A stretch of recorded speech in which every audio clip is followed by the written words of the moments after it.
Meer en meer worden de krijgen bondels in de gaswinning in Friesland. Nou de gaskraan in Greensland meer en meer dichtdraaid wordt, komen de Lietzere Friese gasvelden heel het vaker in beeld.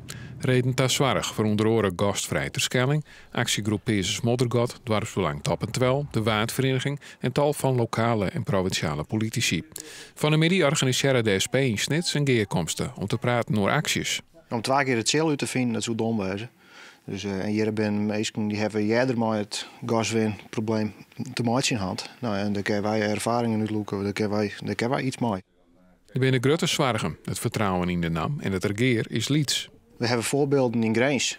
Nou, en die zijn duidelijk genoeg. Daar is gigantisch verkeerd gegaan. En op dit moment wil de minister eigenlijk precies op hetzelfde hoe de spelregels, hoe het in Greens ging is, ben ze nou hier in Friesland ook nog steeds. Dus er is in principe net zo vol verhoren.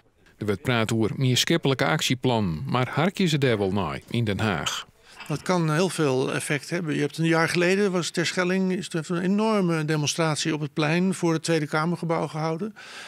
Ja, dat valt iedereen op, inclusief een minister.